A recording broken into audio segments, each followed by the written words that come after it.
are the four sublime states, as you know.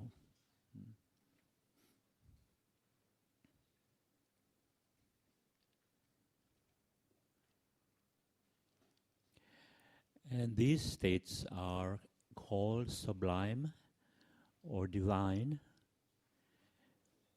because they are virtues. They are virtues of human behavior. Because when these states arise, the self or the ego or the me center is absent. It is not in operation. And that's why they're called sublime or divine.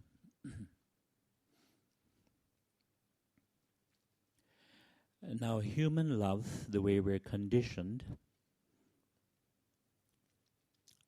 is usually based on three things: desire, pleasure, and attachment. Desire, pleasure, and attachment. And if you happen to be in a relationship and you're insecure and immature, then a part of that relationship will include jealousy, fear, and the desire to control the other people. And in some cases, you want to change that person. Something you don't like. You want to change them.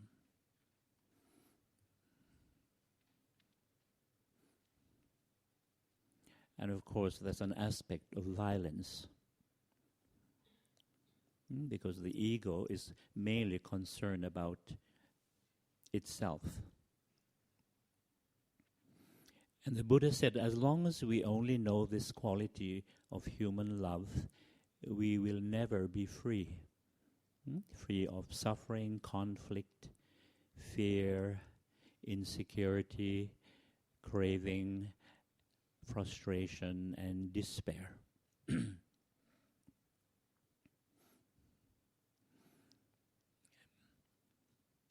Whereas the state of loving kindness and compassion are totally different. Because one is not thinking about oneself. There's no self-interest, no self-demands, expectation. You can say that loving kindness and compassion is unconditional love.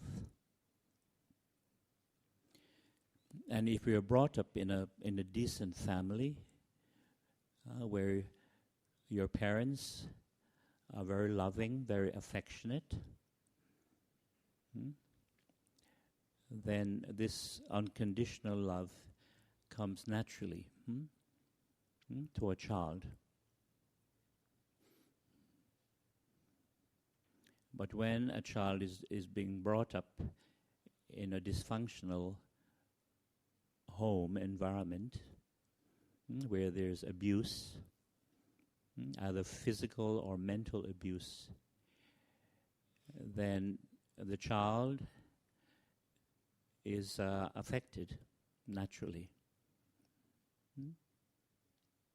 And the natural ability for unconditional love to express itself is destroyed. Because as we said last week, as human beings, we're all conditioned, regardless of where you're brought up, what culture you come from. And we're conditioned to label, because we need labels to communicate. We're conditioned to judge, criticize, compare, to condemn sometimes. To like, not to like, to want, not to want, and to have aversion, ill will, resentment, jealousy, envy, and so on.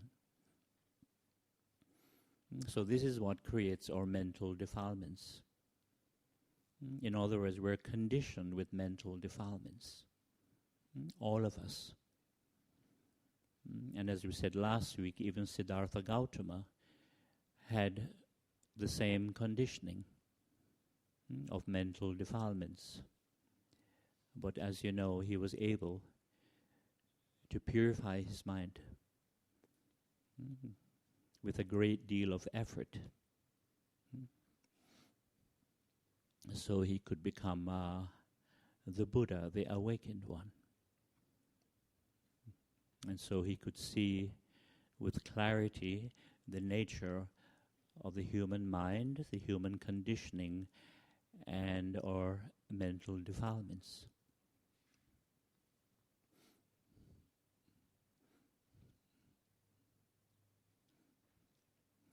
Now I will just read you something here.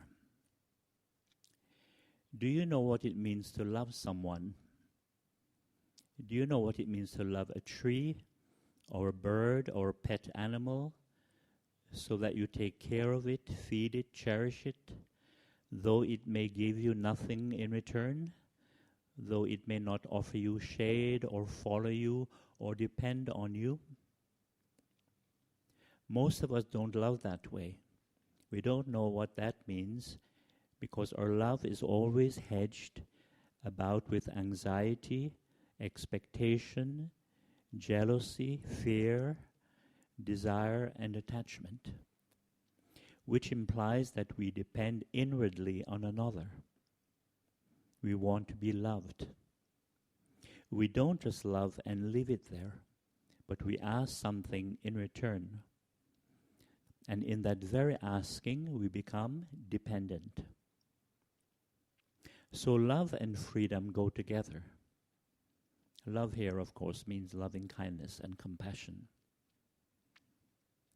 Love is not a reaction.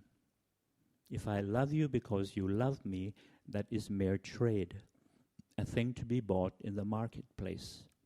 It is not love. To love is not to ask anything in return, not even to feel that you're giving something. One is not thinking about oneself. It is such love that can know freedom. Love is something extraordinary, isn't it? You cannot love if you're thinking about yourself, which does not mean that you must think about someone else. Love it has no object. It's like the perfume of a flower. The mind that loves, that has immense compassion, is really a religious mind, because it is in touch with reality and truth. The mind that is not caught in any philosophy or ideal, concepts, views, and opinions, that is not enclosed by any system or belief, that is not driven by its own ambition, and it is therefore sensitive, alert, and watchful. Such a mind has beauty and peace. Do you understand what simple love is? Not the complexity of romantic or sexual love, nor the love of God, but just love, being tender and considerate, really gentle in one's whole approach to all things. The moment you're deeply sensitive, you naturally have a spontaneous desire not to destroy things, not to hurt people, which means to have real respect and love, kindness and compassion. To love is the most important thing in life. Loving kindness and compassion are the only qualities that give a meaning to the whole of life. But what do we mean by love? When you love someone because that person loves you in return, surely that is not love. To love is to have that extraordinary feeling of affection without asking anything in return. You may be very clever, you may pass all your examinations, get a doctorate degree, and achieve a high position. But if you do not have this sensitivity, this feeling of simple love, kindness and compassion, your heart will be empty and you will be unhappy for the rest of your life. So it is very important for the heart to be filled with this sense of affection, for then you won't destroy, you won't be aggressive, ruthless, competitive, and there won't be wars anymore. Then you will be happy human beings. And because you're happy, you won't pray. You won't see God, for that happiness is God.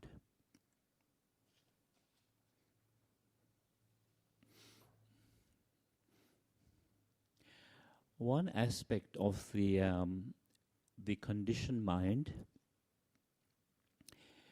is to have a negative image of someone. It is very natural, say, if you're having a pleasant relationship with someone, to have a pleasant image of them, isn't it? And every time you think of that person, you think of them with that pleasant image, which is based on a pleasant relationship and memory. And the next time you see them with that pleasant image. On the other hand, if we're having conflict with someone, then we create a negative image of that person. And every time we think of that person, we see them with this negative image. I think we can all relate to this experience, because this is an aspect of the human mind. It is a defilement. And we must bear in mind that mental defilements are not really our mental defilements. They're not yours, something personal. They're just aspects of the universal human conditioning. It's like when we experience fear, that fear is really a universal experience. Just like hunger and thirst, being tired, being sleepy, and so on. These are universal experiences.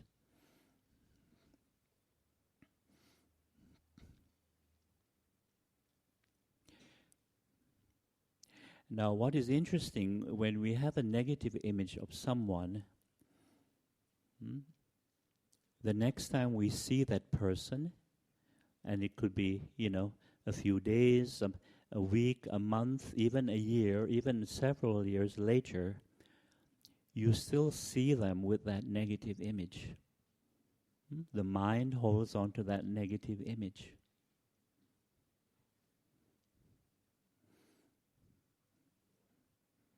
And when we have that negative image, we're not seeing that person as they are in the present moment. Because you're seeing them with the image of the past, based on that conflict relationship, which becomes a conflict memory.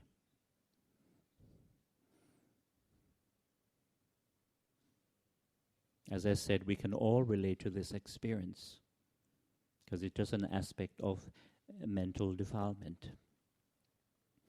And when we cling to that negative image of that person, it means that we're not allowing them to change. We're not allowing them to change. And of course, that's an illusion, because we're always changing. We're a constant change, a process of body and mind. And that's why things are always changing, always impermanent.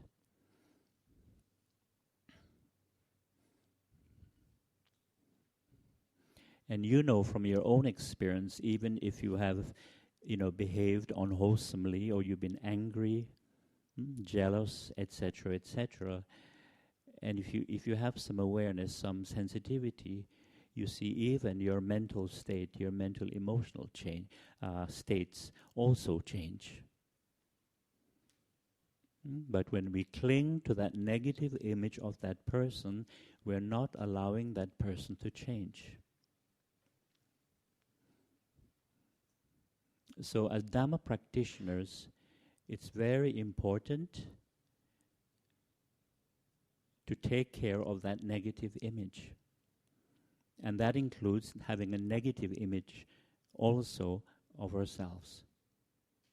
Because that is what creates conflict, guilt, depression, and so on.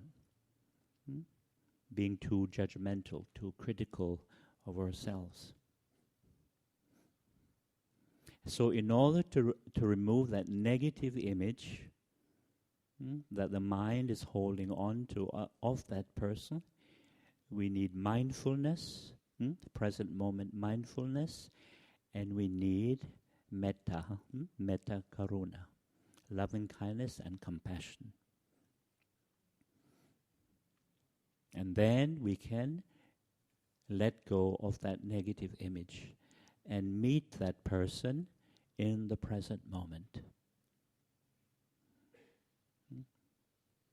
So you can bring back harmony in your relationship.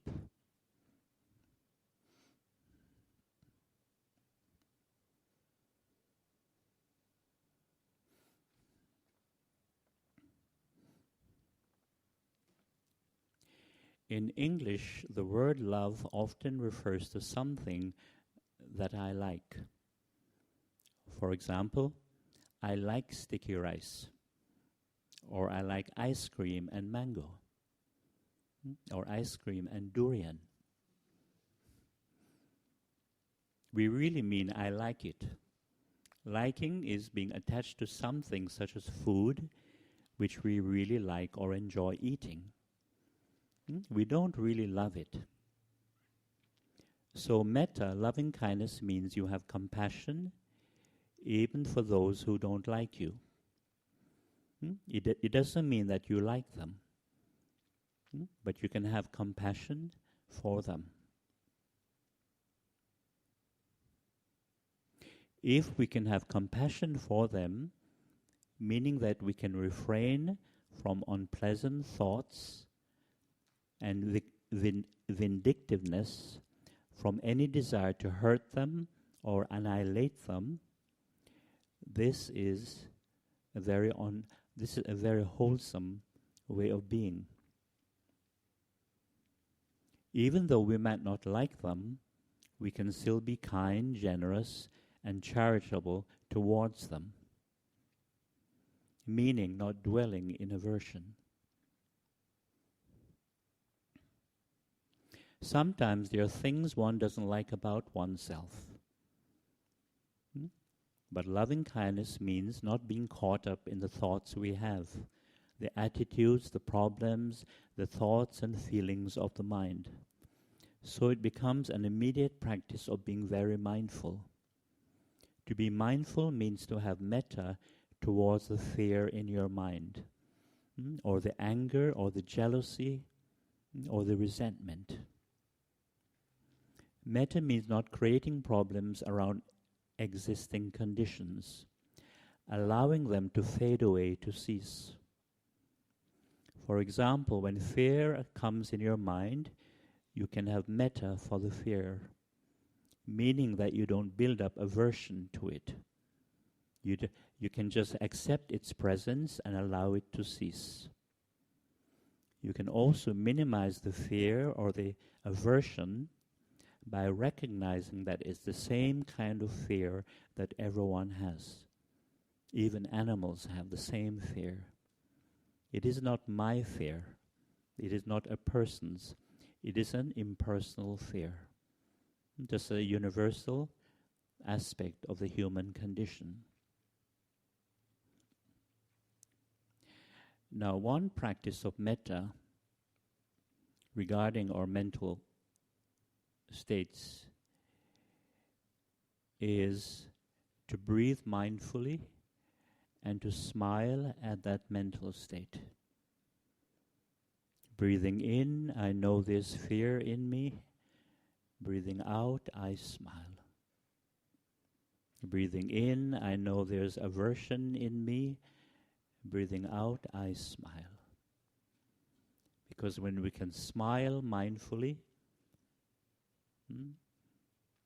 at whatever arises in the mind, it means there is no aversion, there is no judgment, there is no criticism, and no disliking. You're simply accepting its presence. And we can allow it to pass away.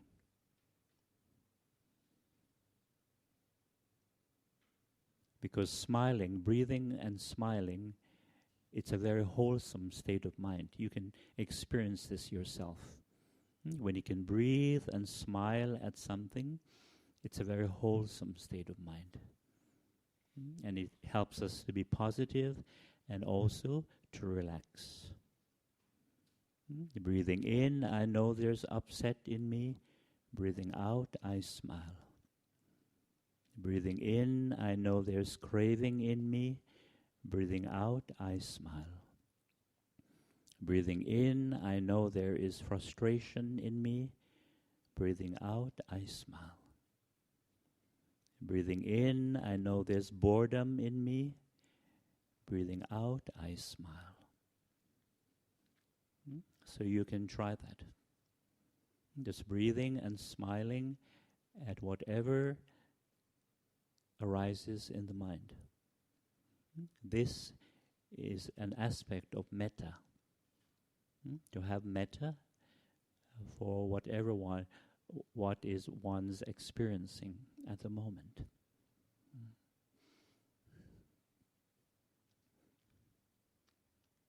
Compassion is really an extraordinary thing because it has the ability to accept not only your own suffering, but the suffering of others. That's why we call it empathy, to have empathy. Sympathy, empathy. Because we know that that person's suffering is the same as your suffering. There is no difference. And we can experience that spontaneously when the I, the me, is absent. Because when the me, the I, is present, then we cannot have empathy or compassion.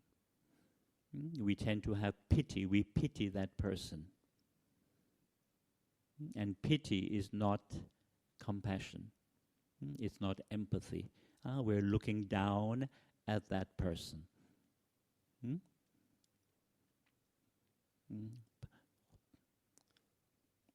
Because to have pity means you're comparing yourself to that person. That poor person, but I am so lucky, I'm so fortunate. That attitude. So there's no real empathy.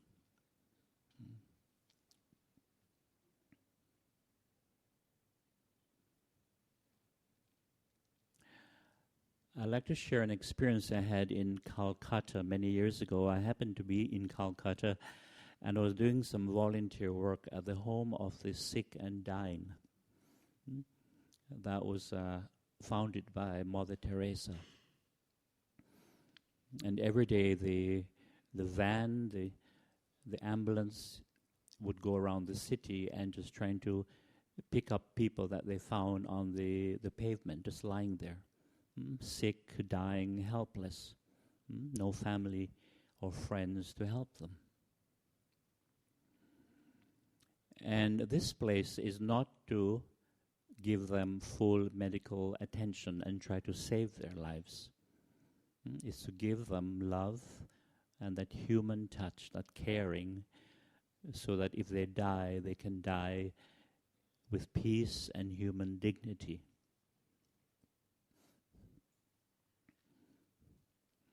And one thing I learned is that when you have compassion for people's suffering, you can accept the unlimited amount of human suffering that exists in Calcutta. Because you realize you cannot help all these people. And part of the compassion is you have to accept one's limitation also. You can only do so much.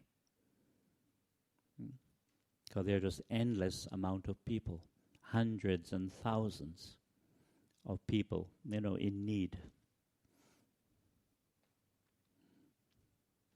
And also what I discovered, when you're in touch with people's suffering,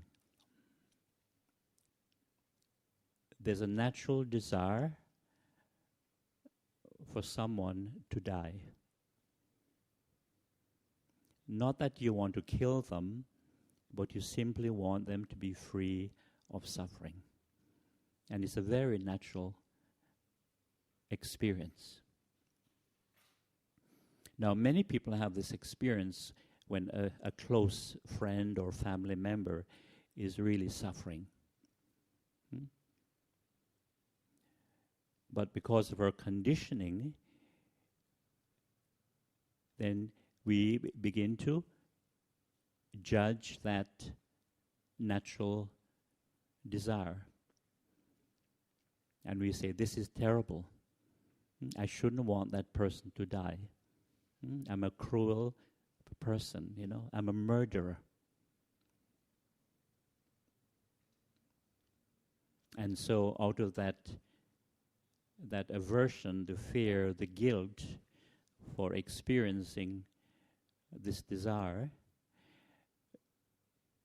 we have this false hope that person will live. Although that person's condition is, terminal.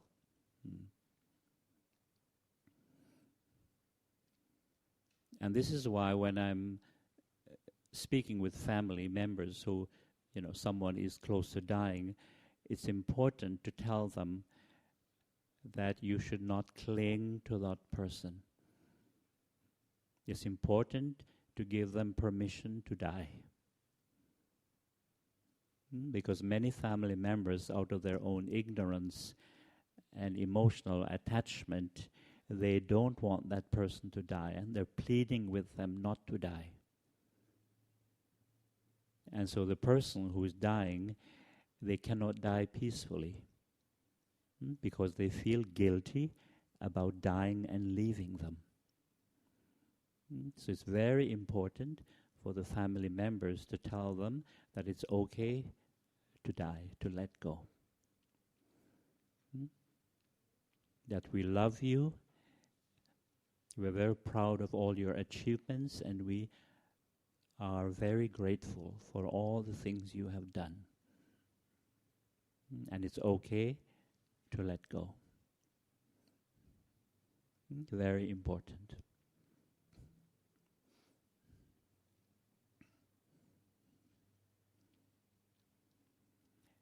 And when you can accept unlimited suffering, like a place like Calcutta,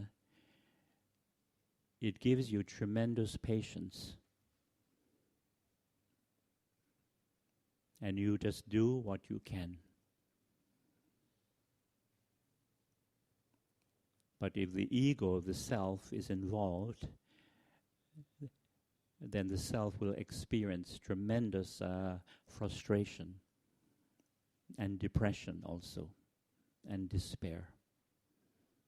Because the ego is always trying to achieve something. Or you're trying to save everyone in Calcutta, using Calcutta as an example. So an aspect of compassion, in my own experience, was to also accept one's own limitation. You can only do so much. And that gives you tremendous patience, acceptance, because there's nothing to achieve. You just do what you can. one day at a time.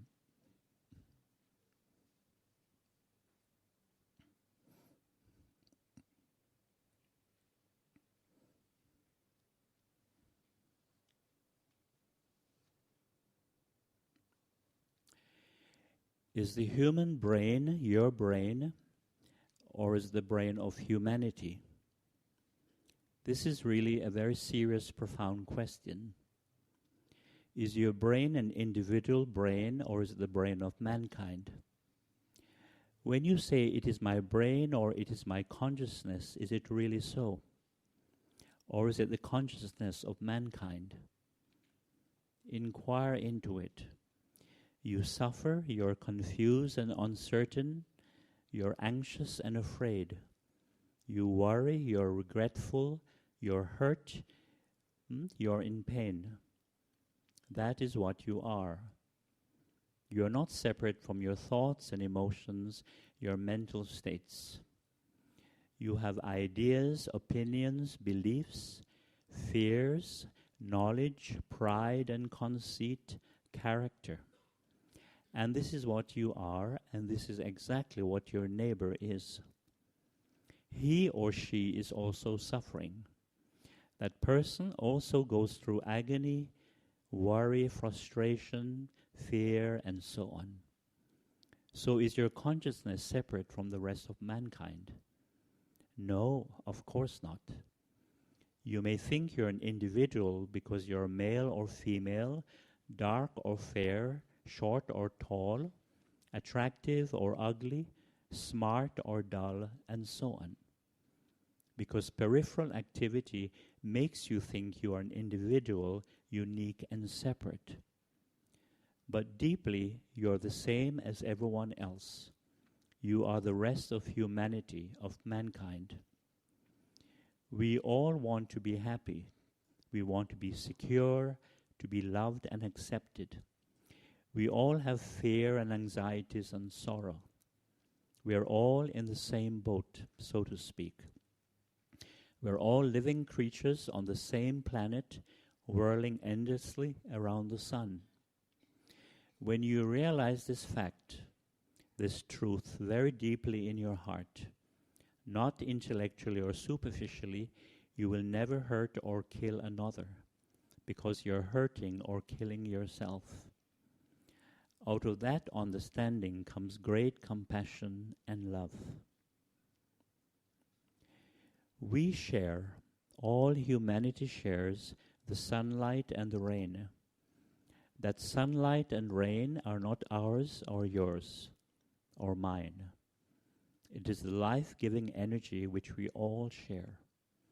And our consciousness, in which is included our reactions and actions, or ideas, concepts, patterns and habits, systems of belief, ideologies, fears, anxieties, insecurities, pleasures, faith, the worship of something that we have projected, or sorrows or griefs and pain. All this is shared by all human beings. When we suffer, we have made it into a personal affair. We shut out all the suffering of mankind. Like pleasure, we treat pleasure as a private thing, ours, my pleasure, my enjoyment, the excitement of it, and so on. We forget that man has suffered from time beyond all measure, and that suffering is the ground on which we all stand. It is shared by all humans. We know our own sorrow, but we are not aware of the sadness of others. When our hearts are weary and dull, how can we feel the weariness of another? Sadness is so exclusive, isolating and destructive. How quickly the smile fades. Everything seems to end in sorrow, in depression, the ultimate isolation. To feel and share the suffering and joy of mankind is the awakening of compassion and love. With love there is the ending of time and sorrow. When the me is not, then love is. This is virtue and freedom.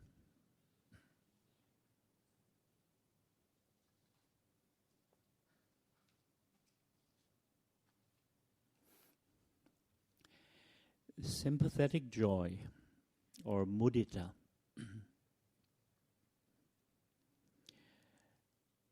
as you know, when we compare ourselves with another, conflict arises in the mind.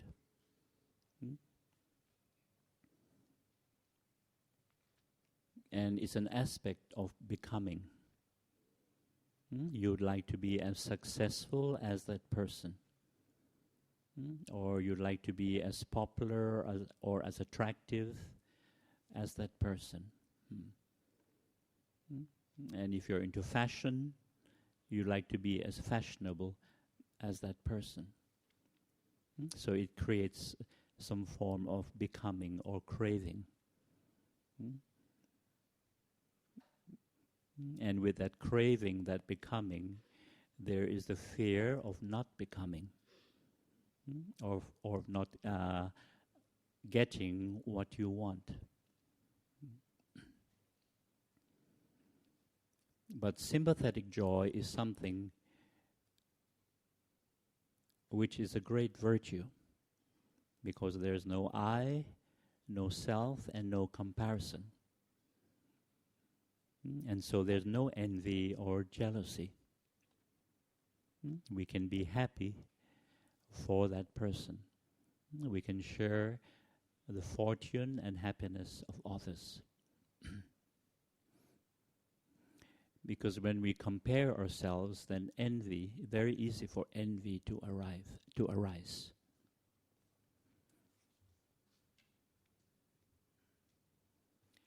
And envy is a form of craving, of desire, of wanting. We would like to have something that that person has. And jealousy is resenting, hating that person for having something that you would like to have. So you can say that jealousy is envy plus hating or resenting. So you can see the great virtue of sympathetic joy. There is freedom. There is kindness, there is compassion, there is joy. Now, equanimity, upekkha, it's a very special state. But it takes a great deal of practice, wisdom, and reflection. The ability to remain calm despite the ups and downs of life. And the Buddha said, to really understand the virtue and the freedom of equanimity, of upekkha, we have to understand the 8 worldly conditions. Because as human beings, we are greatly affected by these 8 worldly conditions. They are happiness and unhappiness. Or you can say pleasure and pain. Whether it's physical pain or emotional pain.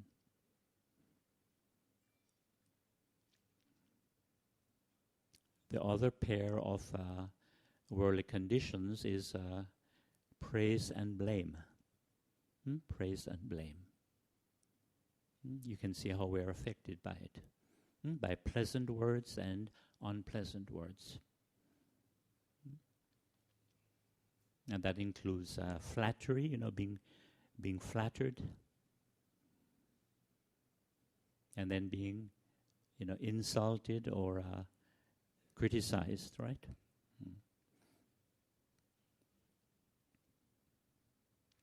We like to be flattered, we like to be praised, and of course we don't like the opposite. mm, to be criticized or to be insulted. Mm. And then there is gain and loss. Gain and loss. We like to gain more and more, have more and more, and we are afraid of loss. I think we can all relate to that, especially in our modern materialistic society.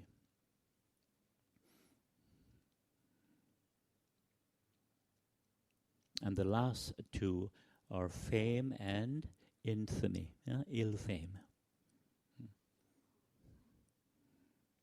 And as you may know, there's a very thin line between fame and ill fame. And someone like Michael Jackson experienced both great fame and great ill fame.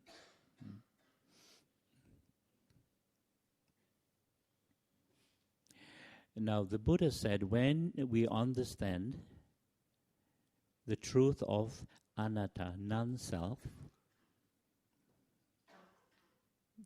then we're able to rise above these 8 worldly conditions.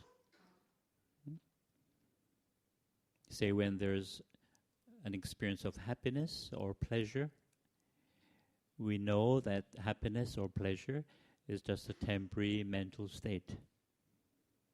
And there's no permanent I behind it. There's no permanent I who's experiencing happiness or pleasure. And so we're not attached to it. It doesn't mean that we can't enjoy a certain pleasure or a happy experience, but with wisdom, we are not attached to it. We cannot hold on to it because it is impermanent.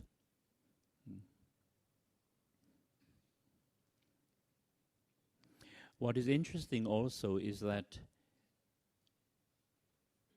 although these experiences don't last, but the mind holds on to these experiences as memory. And when we remember a certain pleasure, a certain enjoyment, then the desire to repeat that pleasure, that enjoyment, often arises. I'm sure you've noticed that. You want to repeat that experience because it feels so good, so wonderful. Whereas if you've experienced something painful, whether it's physical pain or emotional pain, we don't want to repeat that painful experience. Hence the fear of pain. It's very interesting. Whereas when we remember something pleasurable, something very happy, we want to experience that pleasure again. We want to repeat it. And this is one of the aspects of craving, wanting to repeat a pleasant experience. And as you know, there are some people who will go through a great deal of effort and even spend a great deal of money trying to recapture that pleasure, that enjoyment. But somehow we're always disappointed. It's never as wonderful as the first time. And so there's frustration. I wonder if you've noticed this. And if it is as wonderful as the first time, then naturally, the craving for more continues.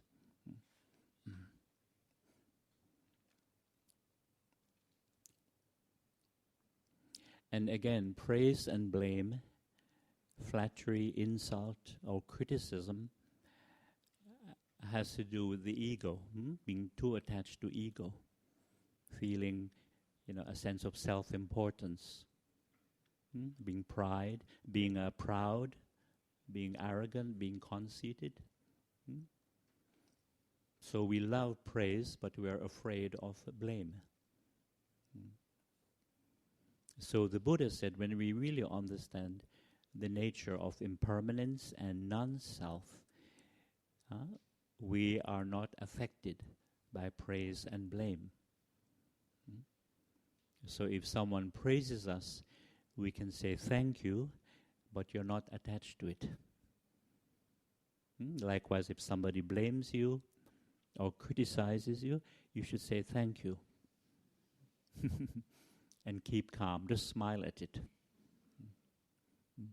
Because you find that when you don't take yourself seriously, you don't have an image of yourself. And one of the fears we have is the fear of public opinion, right?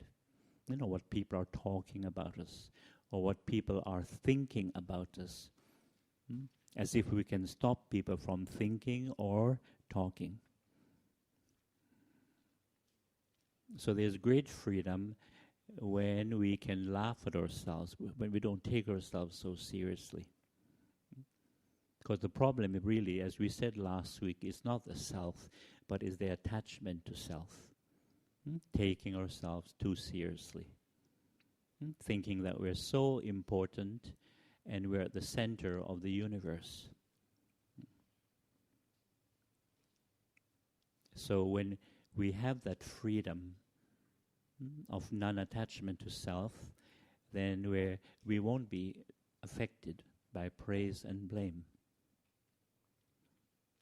And also, I think an intelligent practice is learning to be open to constructive criticism.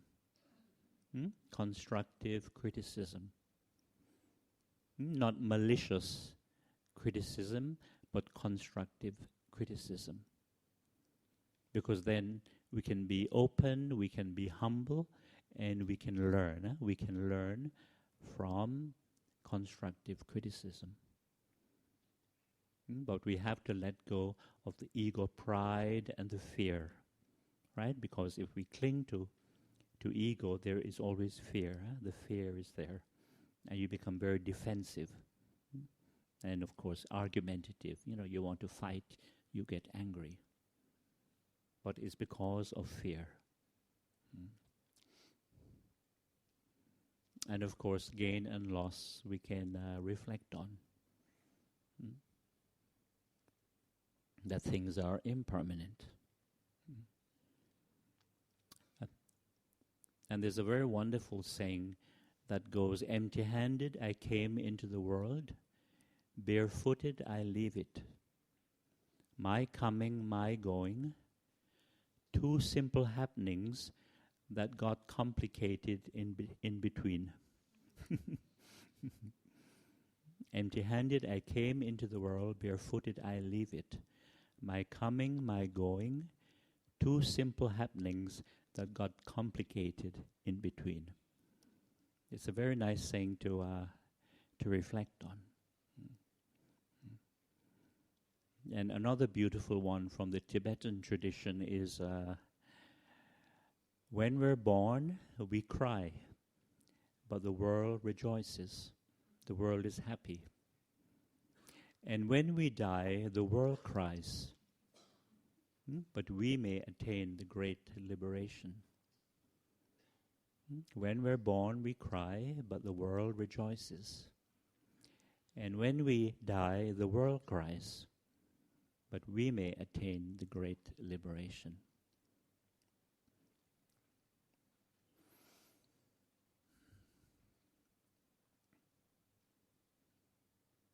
There's a wonderful story, maybe you've heard it before. It's a real story about this Japanese monk called Hakuin. And he lived at the edge of this fishing village in Japan. And close by there was a small family living there, parents and just one daughter. She was about 17 years old, 17, 18, very beautiful. And one day her parents discovered that the daughter was pregnant. And naturally, they became very upset, very angry, and demanded to know who was responsible for this. And she was so scared, she wouldn't tell them. She would just cry and cry and cry. And every day they would keep scolding her, putting so much pressure. Who is this person? Who is this person? So in desperation and fear, she said it was this monk. This monk. And of course they were shocked because everyone knew that he was a very virtuous monk, very kind, very humble. And so they were all shocked, and of course the news got around the village about what this monk had done.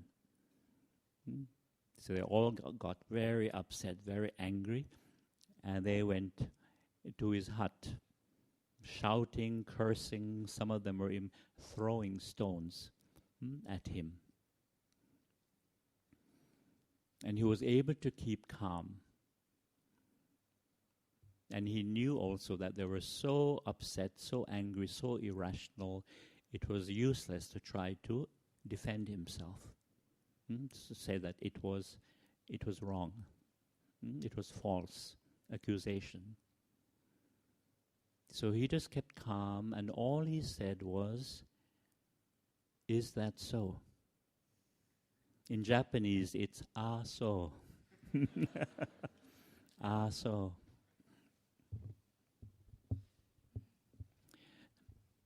So after 9 months, the baby was born. And after the young mother breastfed the child for a few days, her parents took the baby away. And said, "We don't want a bastard grandson." Bastard, because she was not married, right? What will people think? What will the villagers think? Great shame on the family. So they took the baby and gave it to the monk. "Here, it is yours. You look after it." And he kept calm, and all he said was, "Ah so, ah so." And he got milk, and he fed, took care of this child with so much compassion. After about a year, by then, this little boy was running around full of energy. And the young mother, she was feeling more and more guilty that she had lied. And she finally confessed to her parents that she had lied. And the father of the child was actually her boyfriend, this young man who was working in the fish market. And the good news is that they were planning to get married. So her parents were very happy with this news. So they quickly went to the monk and asked forgiveness. And they wanted their grandchild back. And without fuss or anything, he just gave the child back to them. And all he said was, "Ah so, ah so." It's a very beautiful story. The wisdom of impermanence and non-self.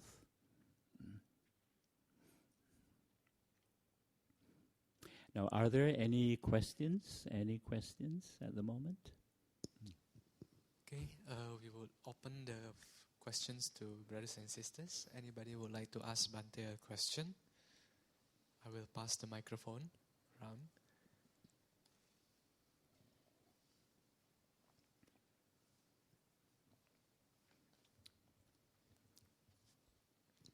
That's okay. If you don't have any questions, have compassion for yourself. Okay, there is a question here. Thank you, Bhante.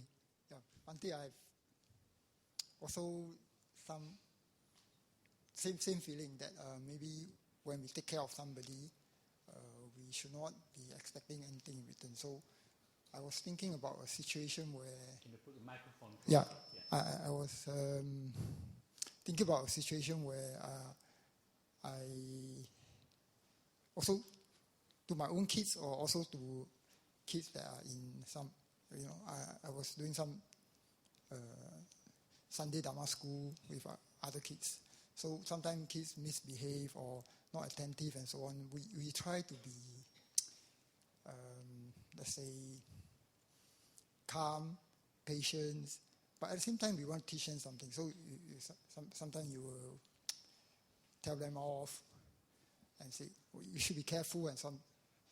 But should we be doing that, or should we just stay calm and say, leave them alone, that kind of thing? Yeah, patience. Patience is important because that's a virtue of loving kindness and compassion. Unconditional love. You have to be patient. So on one hand, we said we just left them as they are. On the other hand, we are also thinking, are we not taking the opportunity to guide them? We just be patient and not tell them off. So sometimes that's the uncertainty we have. Yes, I mean, sometimes you have to guide them. But if they don't want to listen to you, maybe also they're too young, or they're restless and they just want to have fun, they just want to play, then just let them be. Just let them be. Because remember that young children don't remain young children forever, right? So that's good to know. Be patient. Because in this society, it's so easy for parents to become too anxious, right? And they end up creating so much suffering for the children, This is why there's a very wise old saying. It says, the road to hell, the road to suffering is often paved with good intentions. Have you heard? You remember that one? No, some of you are too young. The road to hell is often paved with good intentions. It's a very good saying to reflect on. So we may have good intentions, but we're too anxious. We're too anxious, and we end up causing more problems, more suffering for others. I'll just give this example. Once I was teaching meditation classes in downtown Toronto, in Canada, the University of Toronto. And this man came. He wasn't a student, but he lived in the downtown area. So the class was open for anyone. And he was so angry, so frustrated. Okay? So then I asked him what the problem was. And he said he's been involved in environmental issues for several years. Wanting to save the forests, save the whales, get rid of, environmental degradation, pollution, getting rid of nuclear arms and all that stuff. And he had attended, many conferences, did a lot of networking and so on. And he discovered, like many of his own members that were involved in this type of work, that most world governments are not interested in saving the environment. They're not interested. It's all about power, big bucks, corruption, multinational corporations, etc., etc. So I said to him, you have good intentions, but no wisdom. He said, what do you mean by that? Very upset. So I said, you mean well, you have good intentions, but you don't have the patience. You don't have the patience to be calm, to be patient, and to reflect on the truth of impermanence. Then he was interested, because he had never heard this type of teaching before. I said to him, even if you're able to achieve many things in this environmental work, and you have to die someday, and when you die, there are no guarantees what will happen afterwards, because life is constantly changing. And I told him about this classic example, and this has happened so many times in human history, where you have a good leader, very wise, very compassionate, and during their lifetime they are able to do so much good work to help the people. And then these wise rulers, they die, and guess who takes over? His son, who is spoiled rotten, self-centered, arrogant, ambitious, ruthless, cruel, completely opposite from the father. And they completely undo all the good works of their father. This has happened so many times in human history. There are no guarantees. So I explained that to him. So in other words, you do what you can. But when you come upon obstacles, you have to learn how to be patient and reflect on the truth of impermanence and non-self. And he became less and less angry and frustrated.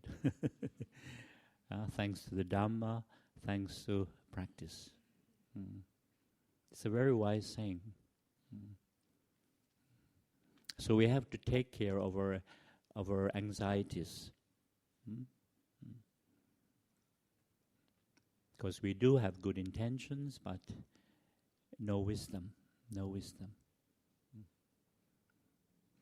I'll just read this.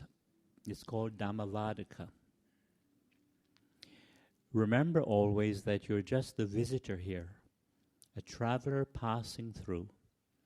Your stay is but short and the moment of your departure unknown.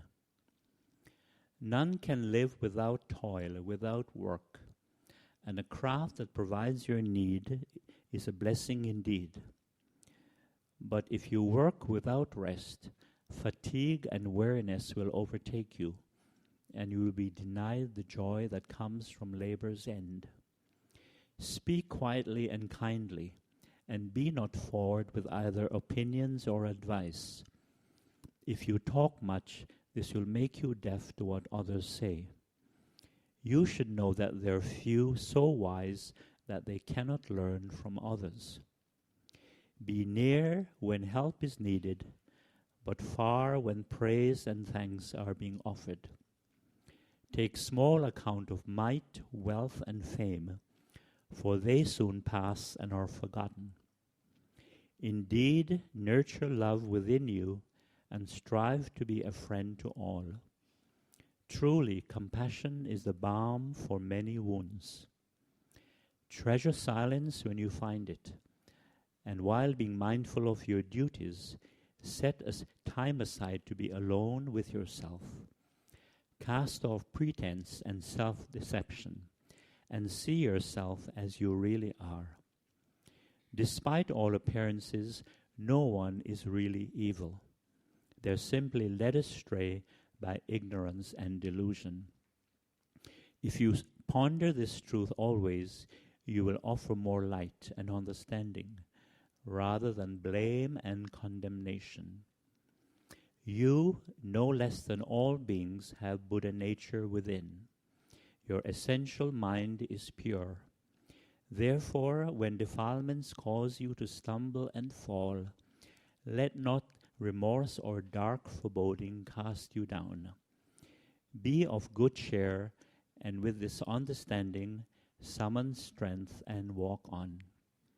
Faith is a lamp, and the wisdom makes the flame burn bright. Carry this lamp always, and in good time the darkness will yield, and you will abide in the light of wisdom, compassion, and peace. So may you all be well, happy, and peaceful.